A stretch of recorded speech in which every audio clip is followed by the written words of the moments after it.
Okay, far away. Well, good afternoon, ladies and gentlemen, whether you're here or elsewhere and looking at us. Ladies and gentlemen, good afternoon. It's my pleasure to introduce David Link this afternoon. David lives in Germany in Cologne. He's an artist, media theorist, and programmer, and his artistic works have been shown in many different countries and exhibitions. And his theoretical work can be found at his website, Archaeology of Algorithmic Artifacts. Pandemonium, which he's going to talk about, he introduces on his website in this way. He says it's first and foremost a place of no place, a space of madness and unreason, the realm in which demons, all the horror, the abject feast on the bowels and excess of the present. I think that's a description of the Oval Office. He goes on to speak in more positive terms, but over to you, David.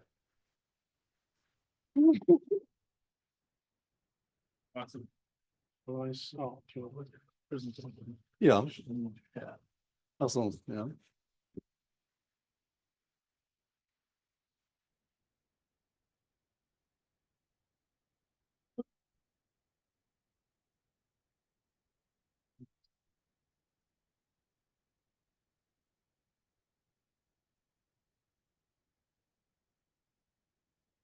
And forward and backwards.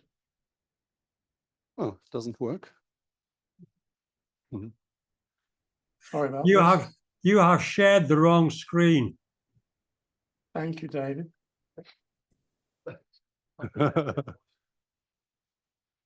Was David Hartley?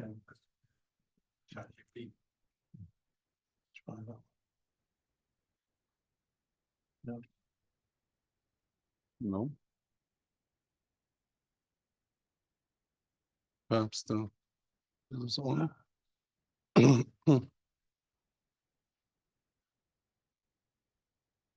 Perhaps this? No.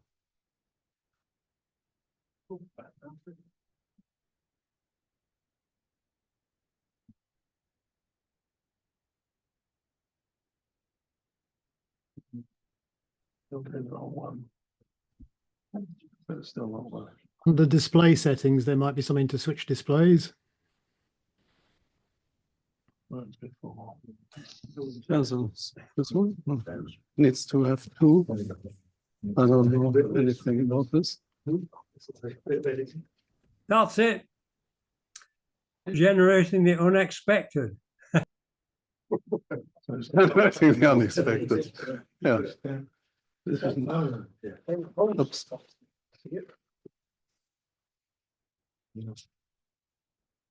Oh dear, sorry about this. No problem.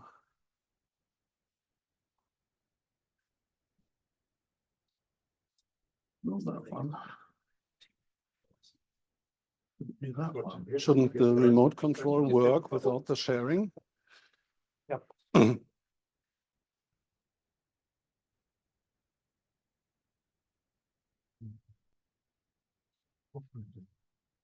I mean, it can also.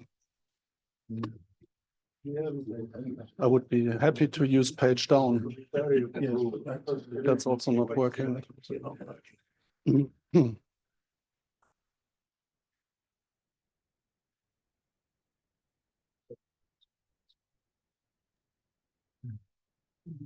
Something about computers. If neither page down nor the clicker's working, then perhaps PowerPoint doesn't have focus. Yeah, that's a good point.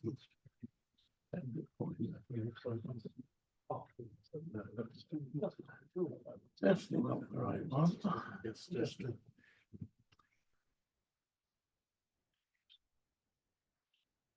I get sound. Sound? You want sound? Is it connected? Could you?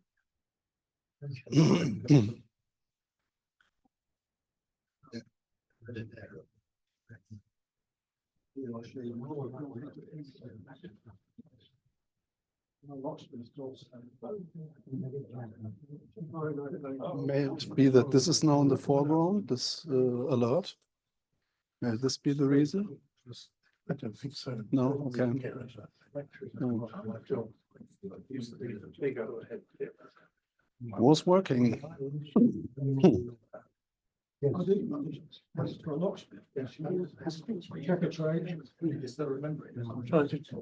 the presentation is running there in the background. But getting the right, selecting the right screen thing to share. This one to Zoom. Yeah.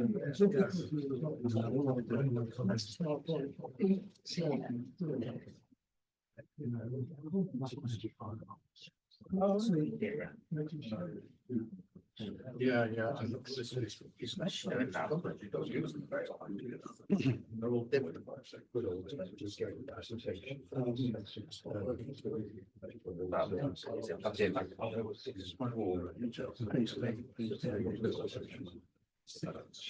That's been working. Page on page down, please. And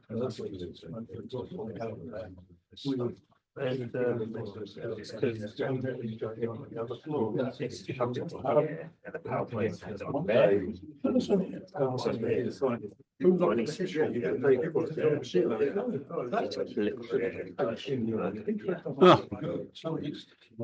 Great. You needs focus, no? Yeah. Yeah. Wonderful. Yes, now the unexpected technical problems are solved. And I'm grateful for the invitation to this wonderful place and for the opportunity to present my work to you. And the talk is I will hold today, is called Pandemonium, Generating the Unexpected. And usually, I guess, in this location, what you expect is lectures about the history of technology. And I think this time it will be a bit different because I guess it will be the first time that the Computer Conservation Society has a poetry reading, because this lecture is about my book I published. It's a prose book or a very long poem. I published this in last year. And the book is completely computer generated.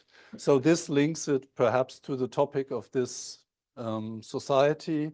It's computer generated, and I will also talk about how this text was generated and about the history of text generation in general. So the plan is I will give a very short and very probably strange history of text generators. I will then do a little poetry reading from the book. I will then explain this book was actually generated by an installation and an algorithm I work on since 25 years by the name of Poetry Machine. And I will then explain the inner workings of the algorithm that generated the book, Poetry Machine. I will give another poetry reading. And then I will talk about Kurt Gödel and liberating algorithms and how to generate the unexpected. And the title, Pandemonium, as you all know, the Pandemonium is the capital of hell in John Milton's epic poem Paradise Lost from 1667. But when I came up with the title, I had a less negative idea of demons in my head, because in the Greek original, as you all know, Pandemonium means all the demons, but demons are not necessarily negative creatures.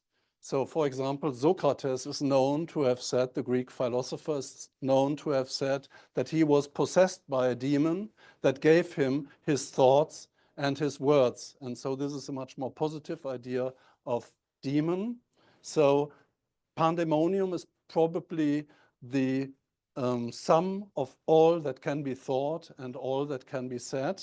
And this is because Poetry Machine actually builds up a huge database of information from the internet. So it reads all that can be said. And probably it makes sense to name a book that was generated by an algorithm that reads everything that can be said. Probably the name Pandemonium is quite fitting for such a book that contains at least a lot of possible thoughts and human associations. Actually, funnily enough, I came up with the title Pandemonium, and only after I had picked the title, I realized that Poetry Machine itself had picked the title, because in an earlier project in 2004, we did a rock concert by the name of Echoes. And in this project, the singer was announcing a song that didn't exist yet to the audience. And it was fed into Poetry Machine in the same time. And Poetry Machine would generate text that would then be performed by the singer live on stage as it evolved. And the singer had to pretend this was a normal rock concert and hide all the improvised nature of the concert, which worked quite well, actually. And one of the lyrics at the time, I somehow reread the lyrics from 2004. I found out that one of the lyrics started with the words "Silver Pandemonium." So this is how Pandemonium came into my head, and the title was actually proposed by Poetry Machine. I will give a little introduction into text generators. The history of humankind is full of attempts at mechanical text generation. And the question may be, why is this the case? And the answer is, I think, quite simple. If it is true, as Aristotle said, that humans are an animal possessing language or possessed by language, so a zoon, logon, echon, then it's quite logical that the human starts to think about this very capability and externalizes this to better understand what is going on in his head. And this is, I think, the reason why mechanical text generators have such a big appeal to humans and why they have been tried all the time. I will show you a very early example. This is an oracle machine, an Arabic oracle machine from the 12th to the 14th century in Maghreb. It's mentioned and described in very much detail in Ibn Khaldun's Muqaddimah from 1377. And it's quite an astonishing text generator, much more powerful than today's large language models and Google, because if you ask the Muqaddimah a question, it will not only provide a truthful answer, but the answer will also be rhymed. And this is not some fantasy. This system was used by kings and high people in the society in Maghreb for a very long time. And it's described by Ibn Khaldun, who is the Muqaddimah is the first universal history in the Muslim world, and is described by Ibn Khaldun as a valid method to know the truth. So this is this is very serious information at the time. And I will shortly describe how this works. So we ask the Zairja a question. We note the moment of the question, the ascendant in the moment of the question. So I think it's the astrological sign rising at the eastern horizon. We take off, this is a zodiac circle. So every chord is connected to a zodiac sign.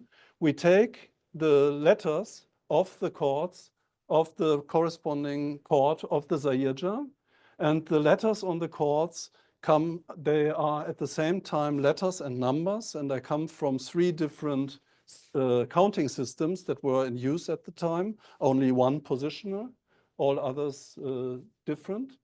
And so we take off the letters of the chord. We then turn to a second astonishing artifact that contains also a lot of letters. And we start looking up by some simple mathematical procedures. We start looking up letters on this table also.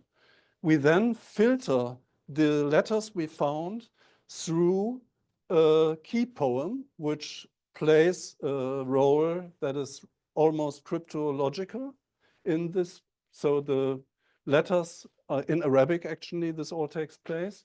So the key poem goes like, a weighty question you have got, keep then to yourself remarkable doubts which have been raised and which can be straightened out with diligence. We filter the letters we found on the first table and the second table through this key poem.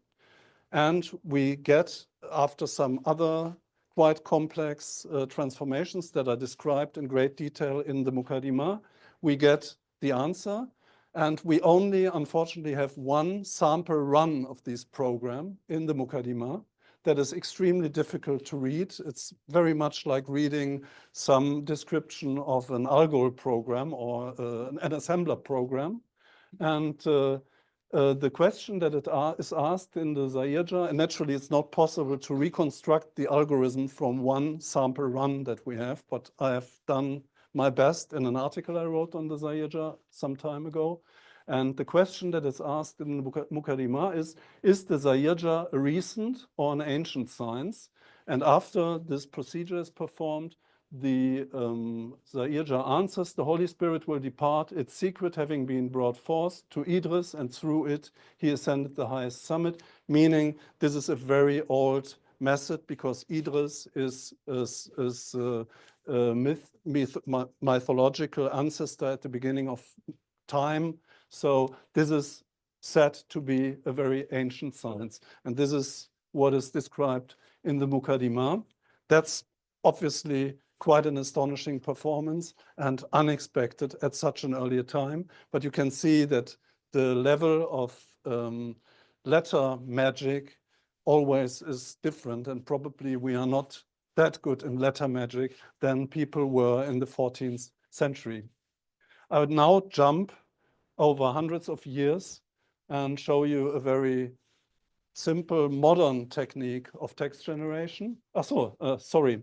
The interesting story about the Mukaddimah is not finished because Ramon Lull, a Mallorcan monk, saw the Zairja in the 12th to 13th century, and he got inspired by the front of the Zairja, and he created the circle that you see on the bottom of the screen. So here we have 3 letter wheels, and you can turn these letter wheels with regard to each other. And by using this letter wheel, Ramon Lull generated theological questions that systematically that he would then answer in the many, many books he wrote. And you can see that he exhausted on the top the possible letter combinations of 2 letters. And Ramon Lull is rightfully regarded as the father of Western logics. So this is the beginning of Western logics. So we have a mythological, mystical device in the Muslim world that gets transferred to the Western realm and founds the logical, the rational science of logics in a way. I now jump to a very modern attempt at text generation. That's by the Dadaist, Swiss Dadaist Tristan Tzara from 1920. He proposed a very simple method to generate an expressive poem. You take a newspaper, you cut out the words from the newspaper, you put them in a bag, you shuffle the bag, and you take the words out of the bag, put them one after the other, and what you have generated is a wonderful poem. And this is, I think, a basic method of text generation. You take pre-existing, very much like the large language models of today, you take pre-existing material, you collage the material in some way, and what you get out is some new output, probably more interesting than the input, at least more for Dadaists. And this method is then used by well-known American writer William S. Burroughs in his cut-up method. He also cut out pre-existing texts, and you can read here, he wrote under this cut-up from the late 50s, to be read every which way. So it doesn't matter if you read from the top to the bottom, from the bottom to the top, from left to right or right to left. What you get is every time a new poem out of old material. And with the advent of computers, there's a new system coming up. This is shortly later, Christopher Strachey, the well-known love letters generator. That's a computer program running on the very first computer in the world, or in the industrial version then in 1952, the Ferranti Mark I, derived from the Manchester baby. And the algorithm is preserved in Bodleian Library together with the Strachey papers, which gave me the chance to resurrect this algorithm on an emulator of the Ferranti Mark I. And you can read this wonderful love letter. Darling love, you are my avid fellow feeling. My affection curiously clings to your passionate wish. My liking yearns for your heart, my tender liking. You are my wistful sympathy. And now it should follow yours, some adverb, MUC for Manchester University Computer. And you can see here the reliability of computers in the 1950s. The program crashed. And this is the only document that's a document. This is the only printout from the original program. So there's no perfect printout of the program, but the program works. It's just not running in 1952, not running on a reliable machine. So, and this is what I would call a variable script with random input. So this is also from the Strachey papers. We generate a random value, and depending on this value, we generate following one of two different patterns. One is you are my adjective noun. The other is my adjective noun adverbially verbs your adjective noun. We have 4 word lists for the 4 word types, and we fill in random words into these structures. And this generates what is called, for good reason, combinatorial explosion. So the number of different love letters you can generate with this simple algorithm, simple enough to run on a very simple machine, much simpler than today's mobile phones, for example. This very simple algorithm can generate millions of different love letters, but there's a downside to the combinatorial explosion, because as you can see here already, the structure of the love letter repeats already very quickly, and even single words repeat, like liking is in here 2 times and so on. And you are my avid fellow feeling, you are my wistful sympathy is the same structure. So we have a certain monotony already coming in before we have generated millions of love letters. And this is typical of variable scripts. They're able probably to entertain an audience for some time, but they are not able to entertain the author of the algorithm. So Strachey, naturally, when he read the love letters that came out, naturally, people were extremely surprised at the time. Nobody had seen an autonomous algorithm generating love letters. So I guess this must have been quite astonishing for people at the time. But naturally, Christopher Strachey knew exactly what was coming out. He had recreated all the word lists. He had created the sentence structures. So it's quite logical that this variable script system cannot produce surprises. This is only possible with what I would call generative algorithms. So you have to, instead of defining word lists and structures, you have to analyze some input material. You derive rules from the input material, and then from these rules, you generate output in a free and open manner. And like this, it's possible to write algorithms that can generate surprising output also for the author.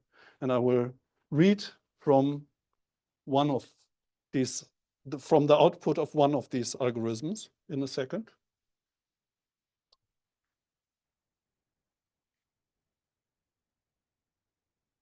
That's from the first chapter of the book. And it's made out of song lyrics that I've generated over the years in rock concerts, as I mentioned already, but also we just published a vinyl record by the name of Radar Angels, a nice white vinyl record.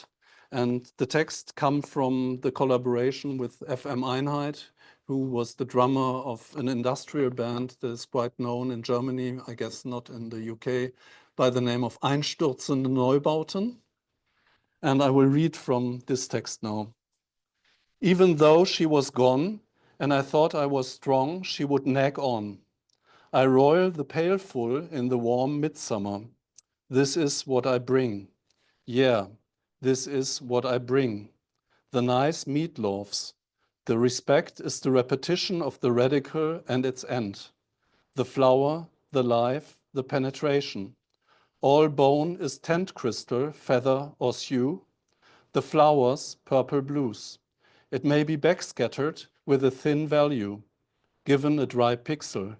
He corresponded at first to backscatter to the dry image, so they had nothing but values for their pixel, meant thin images.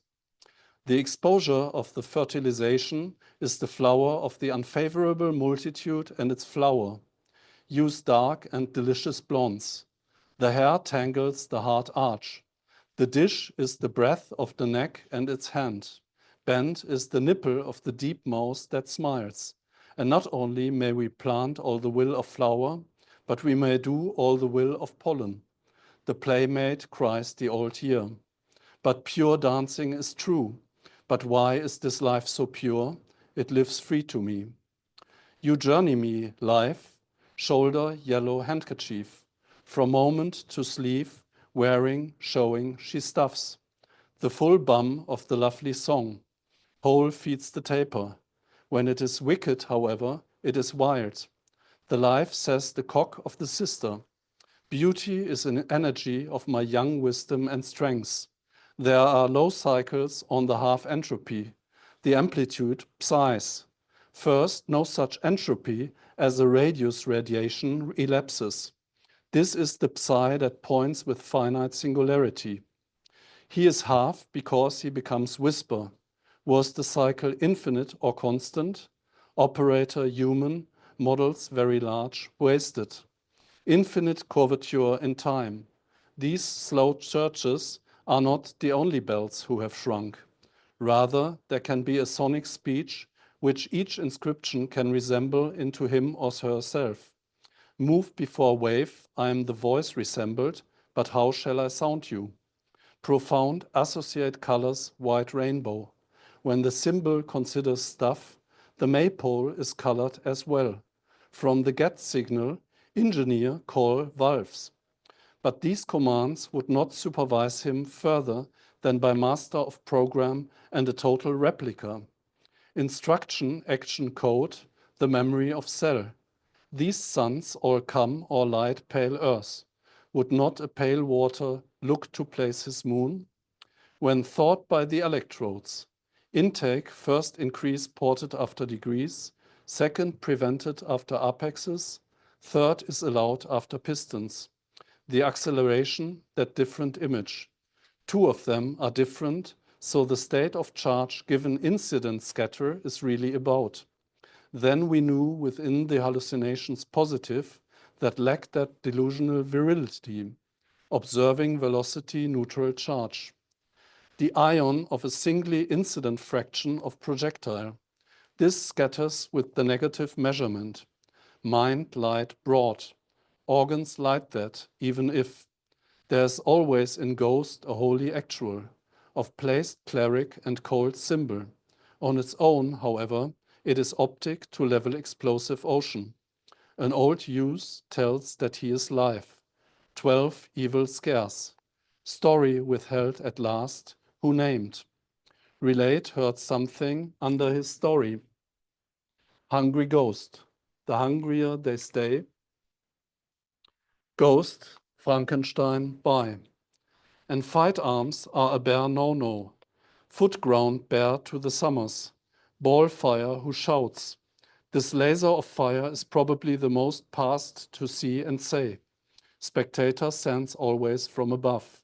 God's a random thought, a great perhaps merely. Random web recommends to visit. Merely, there is only one twilight, porting frame to something that quits, and fire the set behind it. In kit, one adds again and again this mud. The kit muds were freed. After all, the first May idea cannot say any images. Fault I am at most common, clutter if you can take precipitation. Nothing on the trope assumes watch by type.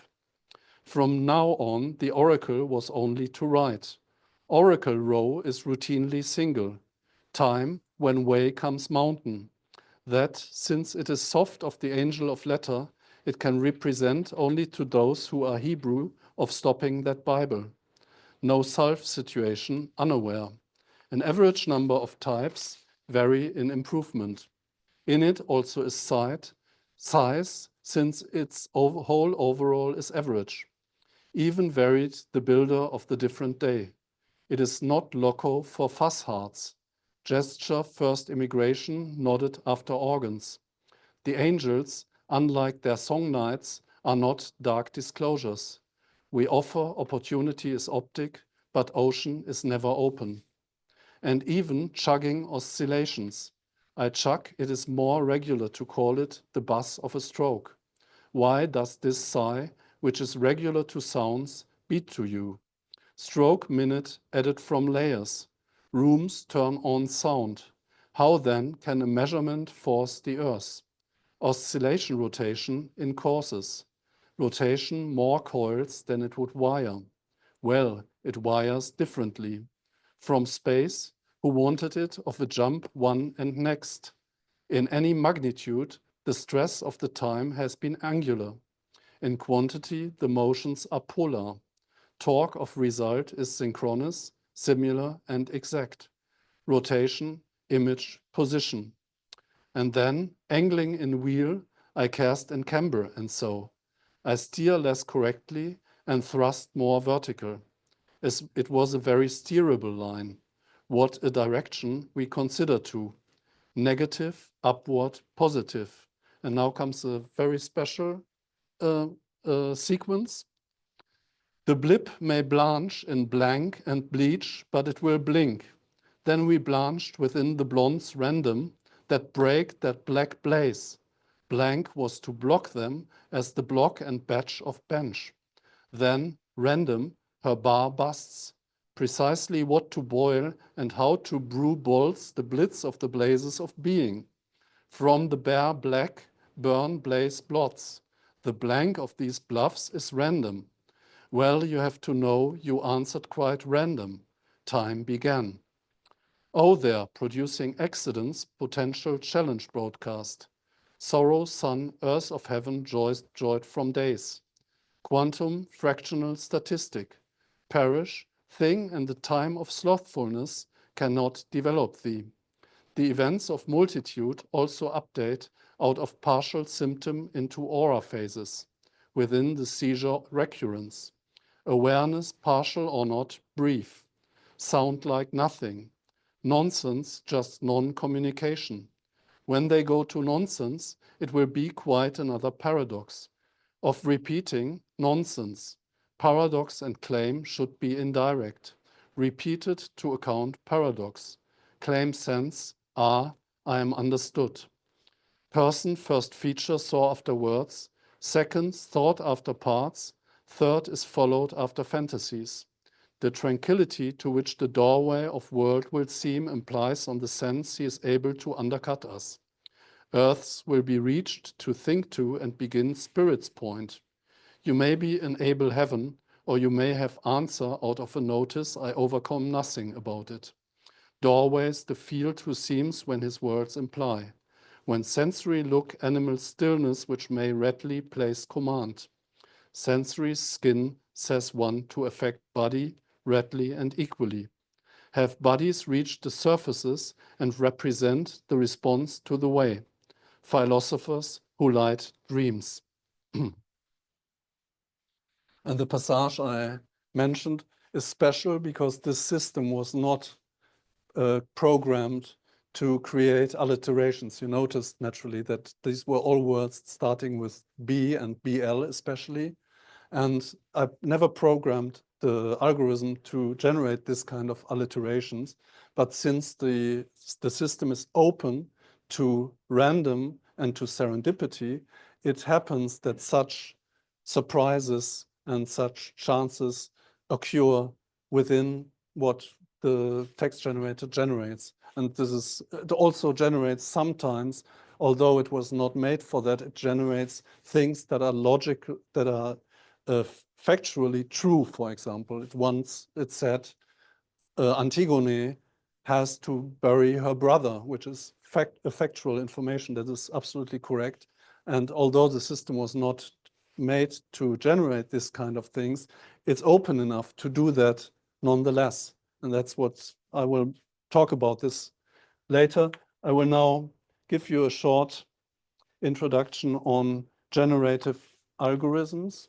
So the idea of generative algorithms, if they are not misunderstood like in generative AI, generative algorithms are able to surprise the author of the algorithm. That is the big difference to other more deterministic algorithms. They're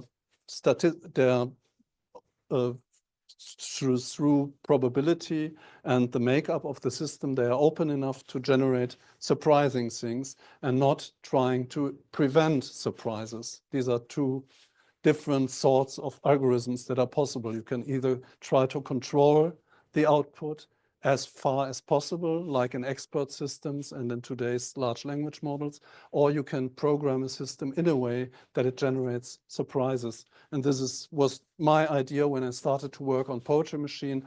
I wanted to create a system that would surprise me as the author of the system. And so this was the Poetry Machine installation from 2000. If you enter the room, you see text that runs on the back of the screen. And this text is rather associative, like the text you just heard. And in front of the screen is the so-called ghost keyboard. And on this keyboard, that's a development we did in the course of Poetry Machine development. On the ghost keyboard, the keys move as if by a ghost send, and they type what you can see on the screen. And actually, naturally, the control is the opposite of what is seemingly going on. It's not that the keyboard types and it appears on the screen, but the screen controls the keyboard naturally. And this is only a technical aspect. So when you approach the keyboard staggers and it leaves you space to to get inspired by the associations you see on screen, and you can type your own words. You finish by hitting return as usual, and the system then starts to associate starting from the words you just entered. And on the left side is the so-called bot screen. Here the system looks into the internet and into his databases about which words it doesn't know much, and it goes to the internet to find information about these words. It then takes these documents and transforms them in a very huge database into semantic networks. And semantic networks are the basis of Poetry Machine. Semantic networks are a way of statistically analyzing what humans associate with each other in the internet. And this is the basis of Poetry Machine. And here you see a semantic network that you can see on the bot screen. So on the bot screen, you see the documents that are found, and then you see slowly how the semantic networks build up. And this goes also on eternally. Like the process on the keyboard also goes on eternally. If you don't interrupt the system, it generates. If you interrupt it, it's generating more text starting from the words you entered. And the semantic networks in Poetry Machine are quite simple. We have words in the system, and a semantic network defines resistances or facilitations existing between the words. So the words are defined by their relation to other words. And semantic networks are actually a very old idea. So it can be traced back to Sigmund Freud's very early text, Project for Scientific Psychology, from 1895. Here, Sigmund Freud tried to analyze all aspects of psychology, the memory, but also dreams and neurosis, naturally, in recourse to neural structures. And that's a sketch from the original TypeScript that Freud tried to destroy during his whole life unsuccessfully. And here you can see we have nodes, and between those nodes exist resistances. And there are other sketches where it becomes clear that the nodes in this in these networks are actually words. So this is the perfect semantic networks in a very early text. And Freud said memory is represented by the facilitations existing between the psi neurons, so the neurons that make up the brain. And in parallel to that, shortly later, we have Ferdinand de Saussure, well-known Swiss linguist, who in his course on general linguistics from 1916 said, in language there are only differences. Even more important, a difference generally implies positive terms between which the difference is set up. But in language there are only differences without positive terms. So this is actually the idea behind a semantic network, is that it's not the words that have meaning, but words have meaning only in difference to other words. And this is how semantic networks work. And so I show you now the reading process of Poetry Machine.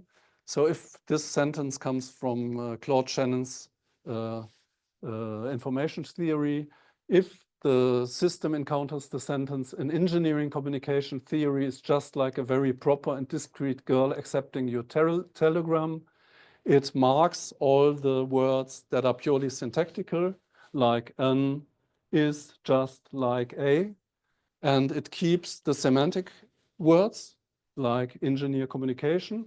It then recombines all the semantic tokens it had found in the sentence in the semantic network. So it encounters engineer and communication. Every time it encounters engineer and communication in a close semantic neighborhood, like a sentence, it will raise the counter between engineer and communication by 1. And then if it is able to determine the word type of every word in the system, it will also transform the sentence into a syntactical frame, like the syntactical frames we saw, but static, in Strachey's work. So these are dynamic frames because they come out of the material that Poetry Machine reads in all the time. So the frame would be a verbing noun. Noun is just like a very adjective, and adjective noun verbing your noun. And then if somebody at the keyboard enters engineer, we shoot energy on the node in the semantic network, and the energy flows along the facilitations in Freud's word, and it probably finds engineer theory discrete. It would then produce engineer theory discrete. It would look for a fitting syntactic frame in the database, put that in there, and like this generate a sentence. And it would then take this output as the new input into the generation process. So it would then start to generate engineer theory discrete. It would start to generate about engineer, about theory and discrete, and would always use the output of the system as new input, so the process goes on forever. And in these networks, this is another shot of a semantic network in Poetry Machine, there are different movement methods that the system uses. So we can, if we have a network like this, we can naturally shoot energy on one node, and then the energy flows freely along the facilitations or the resistances. And it will probably find message, magic, abracadabra. This is one movement method which I would call associative. But we can naturally also look up pathways between two given nodes. So we can ask ourselves, what is the link between abracadabra and message? And we will find that the link between abracadabra and message, or one possible link, is word. And this is similar if to the case when we think about the meaning of a metaphor. If it is said Achilles is a lion, then the question is, why is Achilles a lion? Because both are strong. So the linking element is strong. And this is very similar to what I call the deterministic mode of movement in a semantic network. And this is already mentioned by Freud, who thought that this works in a way that we shoot on one of the nodes some energy, and unless it reaches the other node, and then there's a connection between the nodes. Naturally, in an algorithm, it makes much more sense to shoot on both nodes and to wait until the energies meet from both sides, meet in the middle, and this is how this is implemented in Poetry Machine. This can get quite complex because the possible length of a pathway that I generate in Poetry Machine is between 3 and 10. So we are talking about finding a pathway in a very complex network of length 10 between two given nodes. And this is not an easy to write algorithm. It took me quite some time, and I've just found out that I ported the program to C now from Java, and I found out that half of the algorithm was still missing. And it's only now this year that this part of the algorithm, finding a pathway between two nodes, is perfect. So I'm quite happy with that. And then there's the third mode. In language, there's not only the phenomenon of metaphor, but there's also something called metonymy, and that concerns neighborhoods of words. So we can say, if we want to say, I drink some wine tonight, I can say I drink a glass, because glass is usually connected to wine. So we can replace words by words in their neighborhood. So a third possibility to generate pathways out of networks is to look in the neighborhood of some word and to take words in the vicinity of the word. And this is what I call paraphrastic mode. So there are 3 movement modes in Poetry Machine, and that's, apart from some technical detail, is the simple way in which this program works. This is not a very, if you compare it to a large language model, this is a very simple and very incomplete algorithm, not a complete and perfect thing. It's an experimental algorithm. And I will read another part of the output.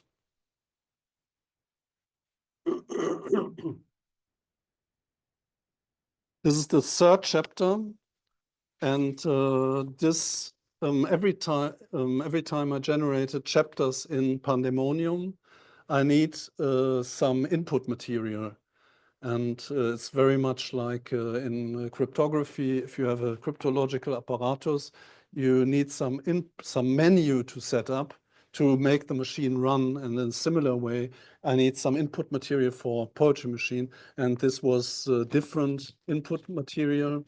In this case, it was lyrics by Bob Dylan of the song Hard Rain, because Bob Dylan said about Hard Rain that it was one song which contained thousands of songs. So it seemed quite appropriate for Pandemonium.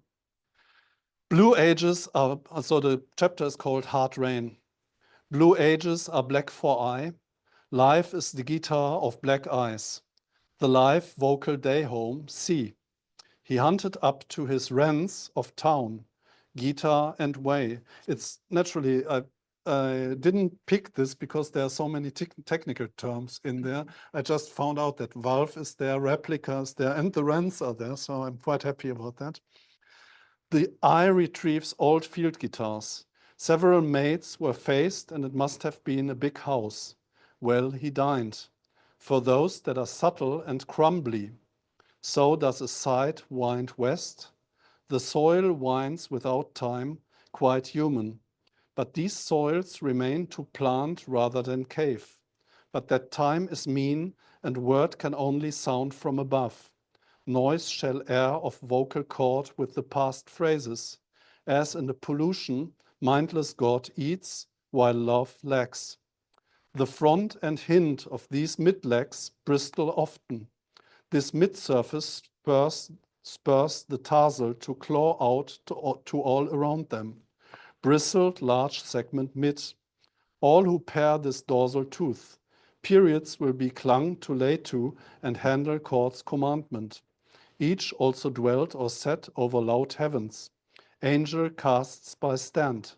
Why did they say a woe aloud out? Certainly a great many, if not most of the young children in hard death were themselves sisters, and then the sensations would see, or our faults would fly. Therefore death farms that home moonlights in lots, a sister that made to hold her peace. When softness is moonlighted to meadow, shape shifts, lots the historical landscape of past word, and to make cloth as great a damask. Pattern is slow as she threads her years. It was seen by heart eye. In the eye, satisfied by sight, that day is beholded as desires. I want, thought the other with wild word. So the first earth is summer your breaks. Pot you stop, I stands you. Grab pistol or bang girl. Inside is a Johnny to the pulled off run. We will tie triangular clothes together. It's suit of triangular. Cloth in such a fashion, I knew it. Well consisting your panel about tie. These garments are triangular.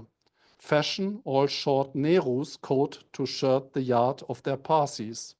I have known over the tucks to wear what the shoulder jacket formed. The panel length is also breasted too as the half front or middle knot. If men were rich of freeing the flesh, mighty all other alas are as well. Precious scarlet manner, linen pearl for decks, gold the vessel of silk. Yes, no, dwell earths who set this power also wound. Black branch with blood that kept dripping. But the dream is much less black than the peace flower in branch. The biddy of mind asked what knew not to tell. I am the one who begins two. I am two who becomes four. I am four who believes eight. I am the one after that. They see to be white to them, as this spot would open to be red to a girl. Ladder window of a cat. In water, however, dark rocks are found by motion. The window of throwing. Cat clean you and your chimpanzee. Dark heard chaos. Rock made at uncle who flew. Posts 9 substances of multitude. In mushroom, one could report that the whole preservation of dry psilocybin is some effect of ketamine. The blue hears more outside. Balls of a pale blue. Balls may not report a white coupe anymore. Pale acrid line of smoke. Terminals white up. Terminal bone is white. Bone breaks this in trails. Ball break the switch. At once, leg smothered, mashing in this stage. And they soon began on a straight 10-end play. You do not think this to be an involuntary past and follow it. A most different rest has found, so good as to be almost environmental. Sound of a thunder. Word thunders from the thing and sounds the dream. But the word wrote without keeping itself in man, and he away called. All thing an angel with the will of God will be fallen word. Write, think, learn, say. The man represented life, but in old. The angel even breaks of the sleep of such child. Thunder it roared out a warning. Roar whether he who bursts about laughters belay policeman. Warnings given to ponderous laws label one use. Make sudden leaks getting the other cracks cold. Use of ponderous carriages, gorge edges and puff squares. Time was seen by hand's day. Can it be that he trespasses 100? Thrill if you would be a knight on bone. People Woodhouse. Several laughs were burst, and it must have been a dramatic scene. The clownish metaphor of transformation is work by imaginary stilt and altitude. As for the time search, the more things are begun of memory past remembrances. And then, crying in nightdress, I wandered in touch and so. Alley blinds, night dress massaged bright. This blind will make an emphasis more beautiful. The clown behind the executioner was criminal enough. Jesus knew harlot kingdom of God. Love hand child. The hand is that part does not have thick time and does have full grace. Part Father prayer. Do you spend the day in work? Need wakes memory on the system that fact satisfies. White flower not saw bone of open turbinal other. He thought to evoke the stimulus while demonstrating the impulse in relation for a need. To murder the character of the guilty ballad in the death too. It also calls nights in Saturdays, Sundays for 15 street years. White man, black dog. Streets of a white man. Street and house are random, and as a young, the patient house. She always ran metaphorical body in everything. Metaphorical work is never human. As in most game computers, not much works. A computer with high peace will take the challenge mode very eventually. He who would be a work must learn as a public. Body burning. Only body can make the bottom from within and cover whether the spicule's reproduction was silicious or not. Since spicule is weakly hermaphrodite, did all the inductions go? Silicious dolomites, dark grays, have been lighted by foot. For some degrees, I discussed on the consonant language. Yet a darkness, whom the words do not bring to be called, cannot long start a descriptor. Vanity to project. Wisdom period is medieval in the era of Jewish mystical century. Rainbow of gods, earth's last year. Angels of the heaven blue time hand. Time is not the only dynamic quality of code analysis. And to perform application as great a platform as to test or tool her. I am, as law president and War Department considered, a domestic unit time. He did not even unite unlawful. The house to which the troop of Locke will descend terrifies on the complex he is vacant to exercise us. Not colonial nation pasts, who has nothing to form her but a human cultural nationalism. Inquiries allegedly discredited study why. Unless you find like little poets, you shall not sonnet the brown of Charles. It is the years that are behind day, well, are brown. It is that they would not control the Nazi of the people of their governments. My agent here is one of blue spray. Me eyes about the damages of home had little corrosive page. That the reunification is a Western plot of security. These states have courts in all systems of people. On its own, however, it is foreign to defend dear hold. Yes, that was the second poetry reading. And as I mentioned, the situation of running poetry machine to generate text reminds me of the situation of the codebreaker in Second World War, making up menus. They have a symbolic machinery. They make up a menu, a symbolic structure to instruct this machinery, and what comes out is also a symbolic information, the daily key or the message key, or so. And similar to that, with Poetry Machine, for all the chapters, I chose some source for the input that I had to use. So that was literary texts like Shakespeare, texts by William S. Burroughs, the information theory by Claude Shannon, but also lyrics from songs I listened to in the radio. I also took newspaper articles about floods and wildfires that are so common today. And so there are different sources of input. And naturally, this project took place during the pandemia. So I created word lists about having to do with the pandemia and the situation in the pandemia, and fed that into the system and looked what was coming out. So that reminded me of the menus. This is why I show this slide. And you might ask, and I already started to talk about that, what is the difference between this generative algorithm and today's fashionable generative AIs or large language models?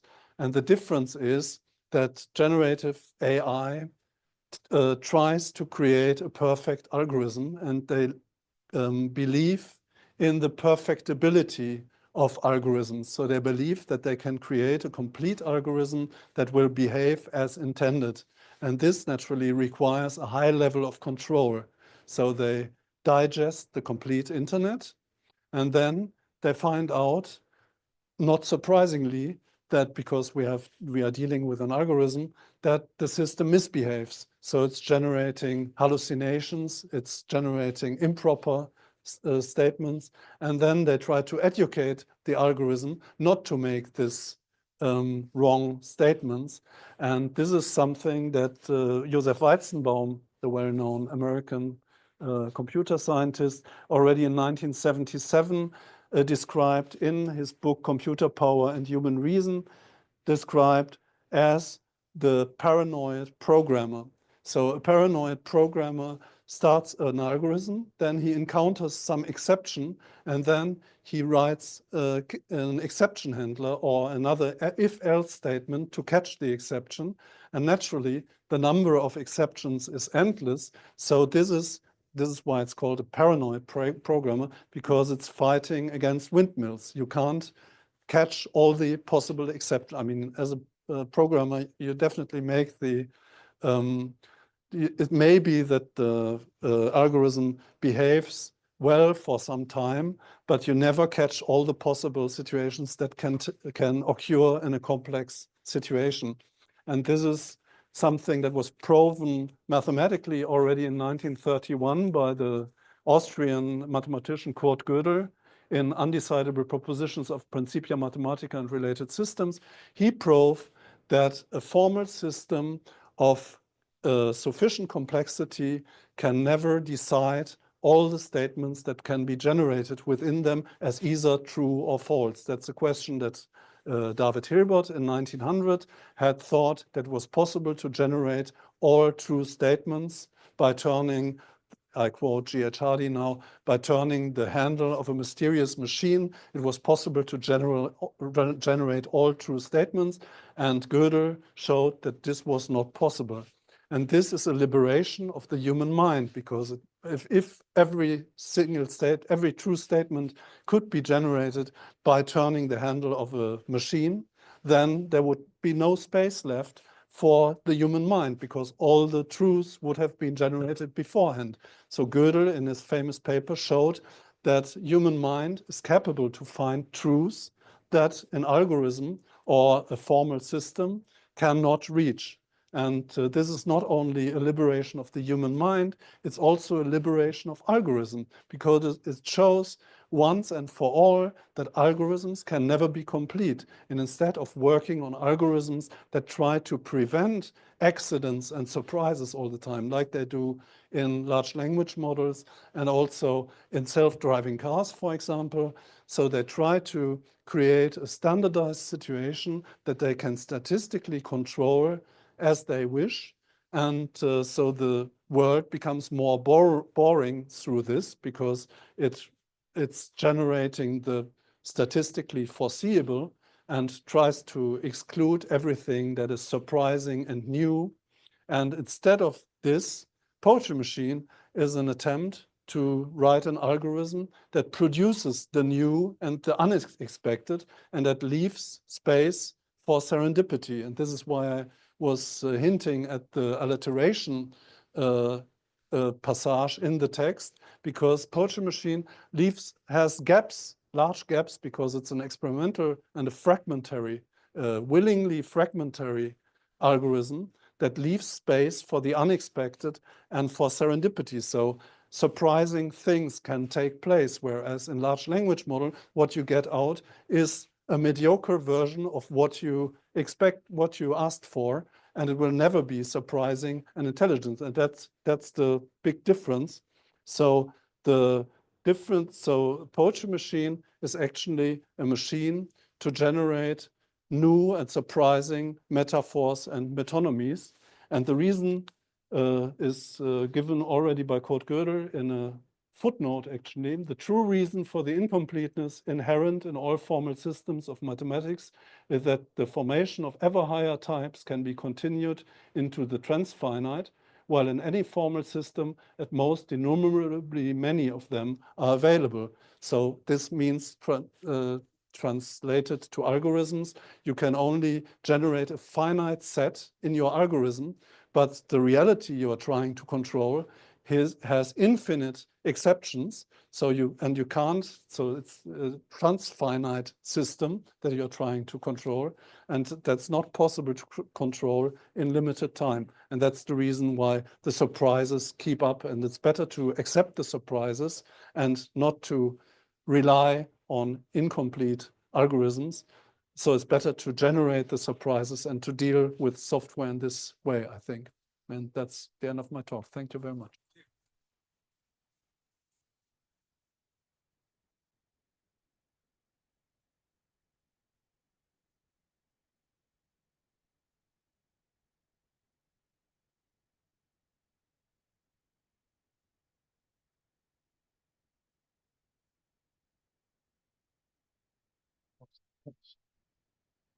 Here we are. Come back. Okay. Okay, do we have, I've got to open up the microphones now in the room. Okay, so now everybody can be heard. Are there any questions in the room? Thank you very much. Is this audible? Should be. Yes, audible. Fascinating talk. Thank you. I'll thank you more formally. I studied Gödel University, and I share a birthday with him. But I also share the same birthday with Saddam Hussein, so that's Yeah. I thought he proved the decidability of addition and subtraction, but not multiplication and division. My memory wrong? No, he showed, as far as I understood, Gödel, he showed that in any, he constructed in logical language, he constructed a paradox. And he showed that this paradox was not possible within the formal system to prove that this paradox was true or false, because you can't prove that paradox by definition is neither true nor false. And this is how I think we're talking about slightly different things. Yeah, that's how I understood this text. You've looked at it more recently than I have. Any more questions? That was fascinating reading. I almost felt like sometimes when I'm listening to Shakespeare, you lose the after the first few sentences. I sort of lose it. The words just keep on coming on. I'm not understanding it very well, and I got the same sort of feeling from that. But what I was listening to you, there seemed to be like a sort of memory focus that slowly shifted. I mean, at one point it's a first this, second this, third this. It seemed to have a memory. Another part, they were talking about garments and coats. Things over a period of 10 or 15 sentences. Then it never got mentioned again. Another one was two went into four went to 8, and so on. Then you never got that again. Memory focus seems slowly to shift around. And what about gods and the angels? Again, that keeps reappearing. Interesting. Is there a sort of memory built into the? Well, why do you get this? This sort of, for example, the coats and the garments over a period of about 15 sentences. It never occurs again. Why is that? How is that coming about? Yeah, it's as I said, it's so it's starting with a certain input, and then it's always using the output it has generated as new input.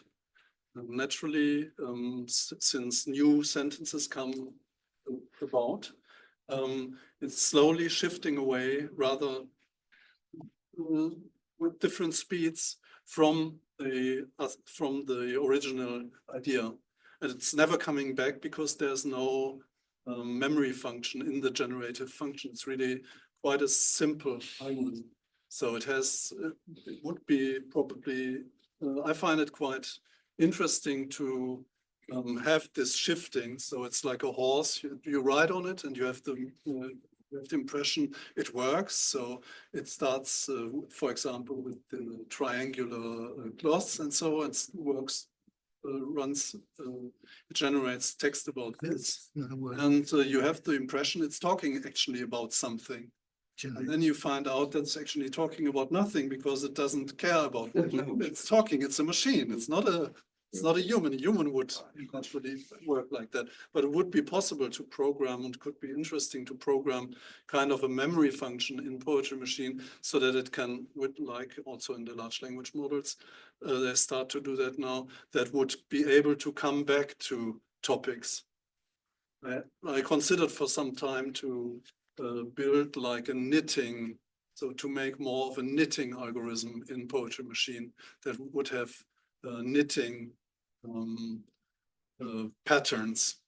How did you generate the first, this, second, that, and third? That did. That's a syntactical. That's a syntactical structure. It counts this 80th, this, and how did you get 1, 2, 3? It's wonderful. I like that because it seems so reasonable. It's not random, is it? It's random. What, first, second, third? No? Yeah, it's the first, second, third are regarded as syntactical. Or they First, 80th.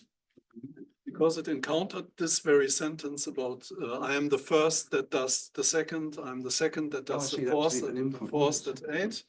It encountered this structure in somewhere, probably in the Bible, I don't know. And it's randomly coming up with the structures that it's found. Yeah. Who was first? Ladies first.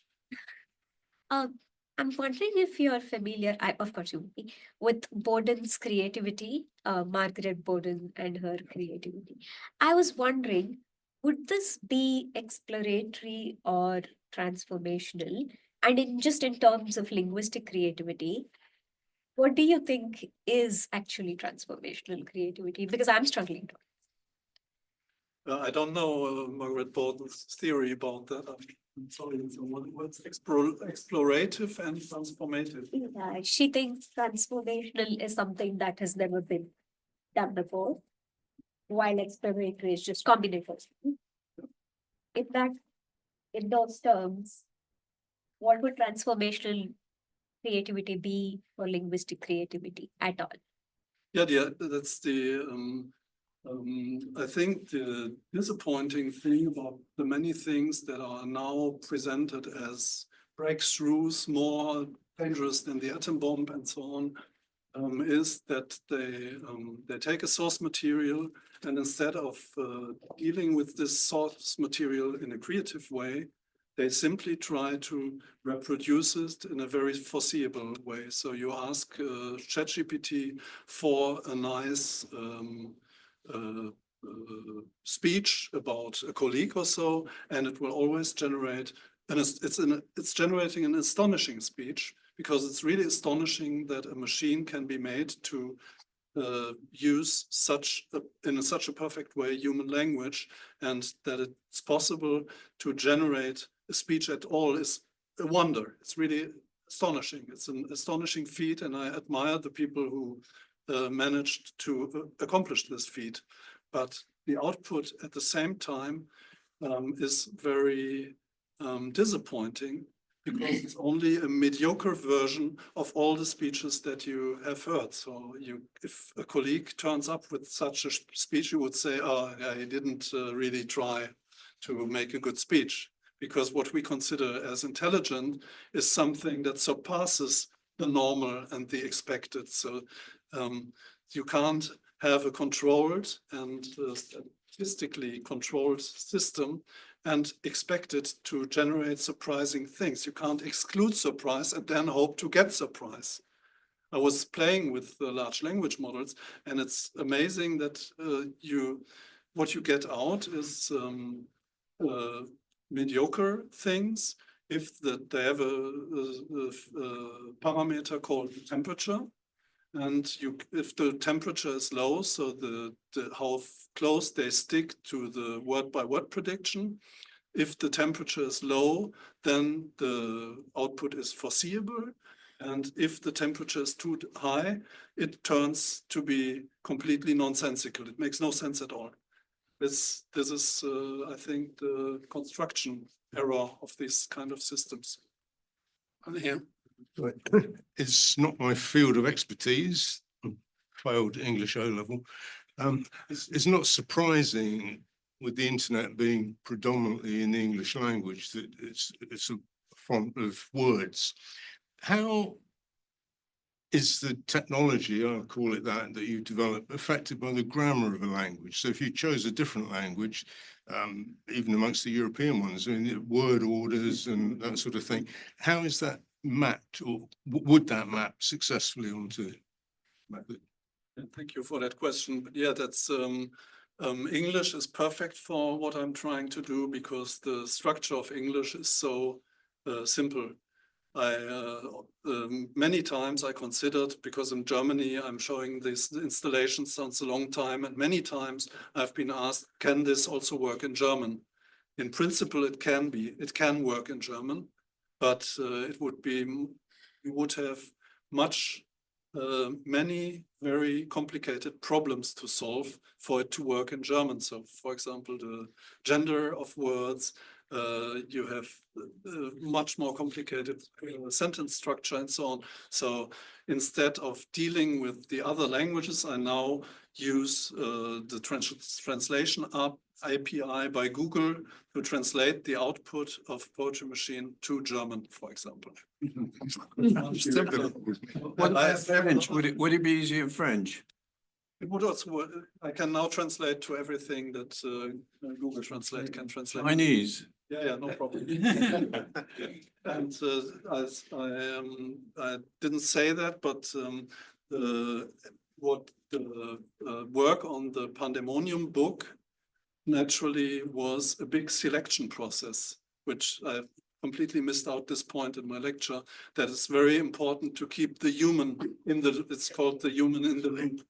Because what do large language models do? They have erroneous models and then say, okay, now we ask the machine again to correct these errors. But the machine made the error in the first place, so it's not able to decide what is good or bad, because the good or bad criterion is a human criterion.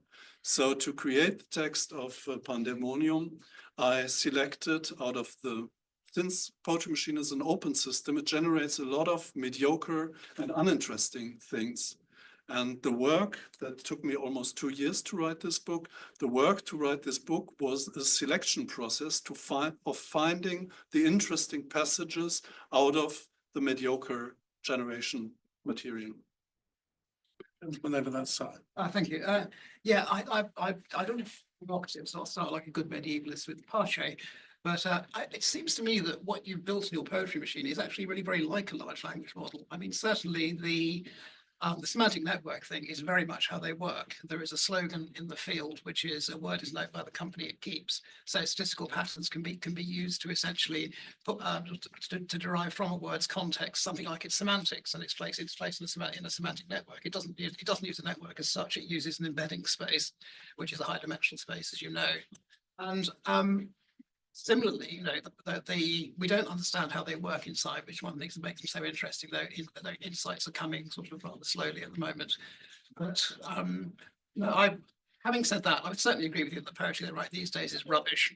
I think that's mostly to do with the way that the training, you know, the reinforcement learning, human feedback stuff, which has become sort of more or less necessary, so they don't give up bomb making recipes all the time. But I was doing some stuff during lockdown as well, actually, with some poetry that, Pandemonium is professional insofar as one can be a professional poet's output, which I fine trained GPT-2 instance on, and that produced some really good stuff, though I say it myself. I'm happy to show you some later. But yeah, I think the problem is not so much with the technology, which is fascinating, and I mean the most fascinating thing about them is, of course, it's the actual program to do the GPT algorithm. It's like 200 lines of Python. I mean, granted, you need to rewrite it to make it go fast, but you know. So what it's really doing, what the thing is doing, is bootstrapping human culture on a machine substrate, which is the most exciting thing that's happened in my lifetime, I think. What was the question? Sorry. No, I was making an observation. Yeah, but the question, if you like, was I observed that I think that what you've built is a sort of handmade large language model. I did say I was trying not to be. I'm aware that the large language models are in active development, and it's a field that is moving very fast. And I realize that more things like semantic networks and graphs, what they call knowledge graphs, and so are used in the community. But my impression always was that they work on a word-by-word prediction model, very much like a Markov model. Well, while that's true, the interesting thing about them is the part of the learning process involves, as it were, sort of pressing really hard to compress the thing down. The process sometimes called double descent or grokking. And when the compression achieved there does appear to have done essentially sort of recapitulated deep semantic structures in human thought, or at least in human language. Which is why they can do some of the extraordinary things they can do. I mean, I agree that the things we get to do are banal mostly, but that is, you know, it's certainly not the limit. And I'm sure there are more interesting unreleased ones. I very much hope that. I'm very happy that this is taking place. I mean, I was working on this from the year 2000, so this is 25 years before generative algorithms, and. I'm very happy that now so many people are trying to work on language emulation, and the results of that are extremely impressive, especially what concerns human expression, translation, and things like that. I'm longing to see more creative work being done in the field, and more compressed, more algorithms that use information in a more effective way, because my impression is they have a vast amount of material they use, and they are now at the limit of this material. And if they don't find more effective methods to extract features out of this material, then this movement is already at its end. That's certainly a possibility. I don't think it's most likely. Thanks. Is there anyone online who's got anything they'd like to ask? Open your microphone. All quiet out there. One more in the room. Yeah, I was sort of really, thank you for that. What you're doing is, you know, really wonderful, but I wanted to just question you a little bit about the value set that you're applying to the idea of surprise and who it is who's being surprised. And I think you did say that you're referring to the author, so therefore surprising oneself in the process. That seems to be highly subjective. And so do you acknowledge that it's a limitation?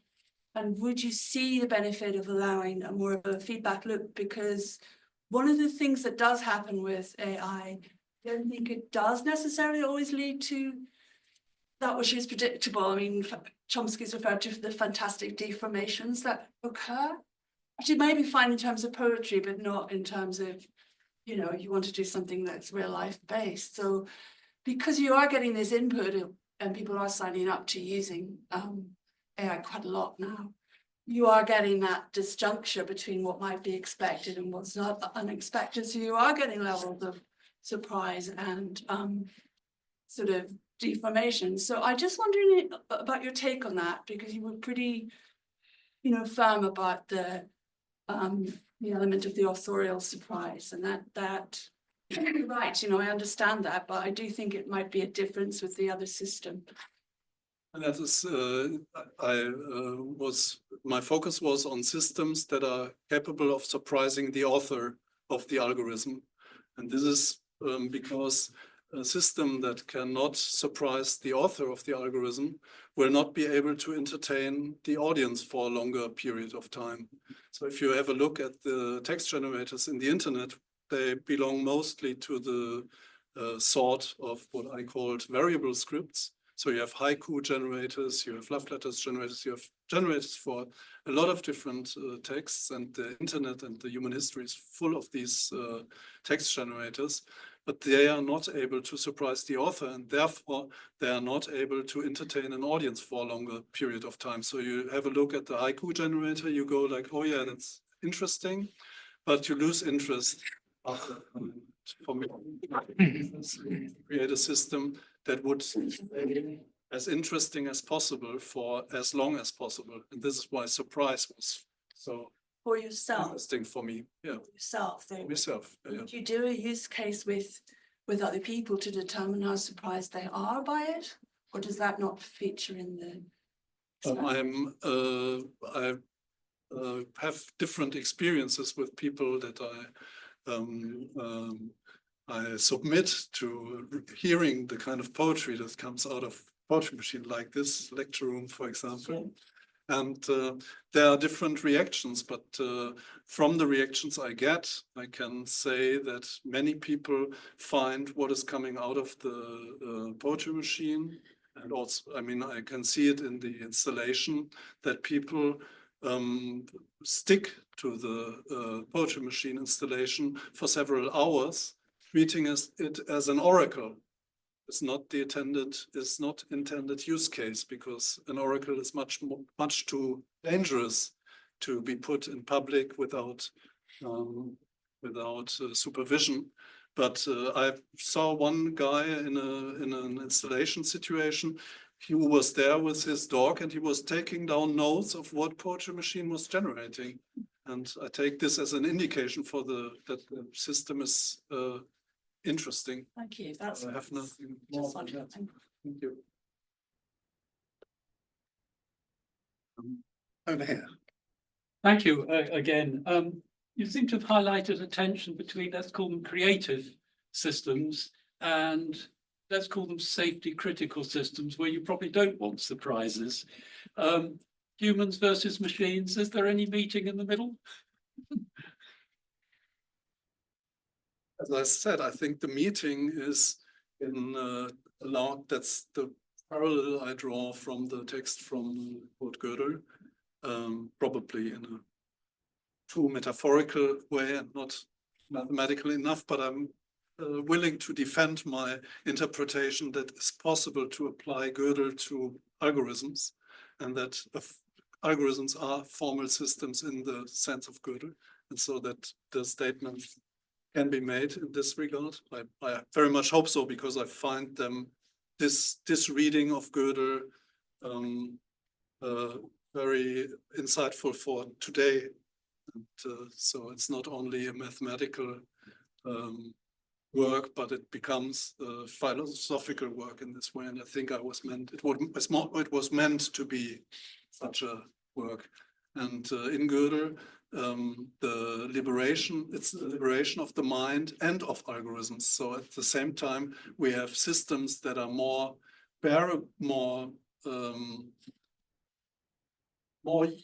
human. We have more, if we let algorithms be imperfect and partial, we get algorithms that are more bearable for us as humans, I would say. Thank you. I think we're running out of time here. So Chris, did you want to close things? Just speak loudly.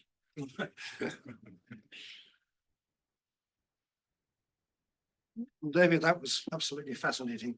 I particularly found your medieval examples just fascinating. And my wife works on the 15th century, and so I'm going to take this home and point out to her that she's got a lot to learn going even further back. There's an article of mine on the Zaire. That's on my website. Okay, I'll have a look. Well, I've learned a lot. I think we all have.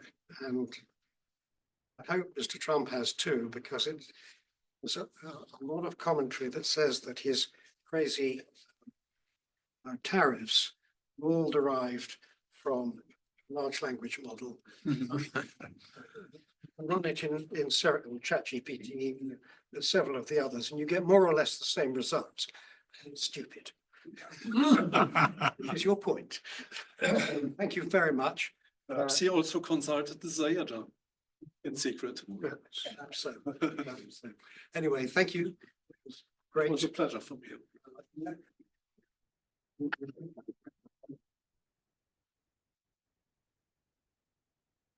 Our next meeting is on Thursday, the 22nd of May.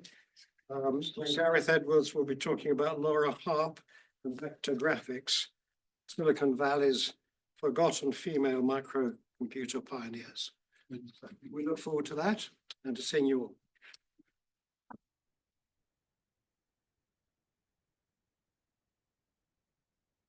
Excuse me, what's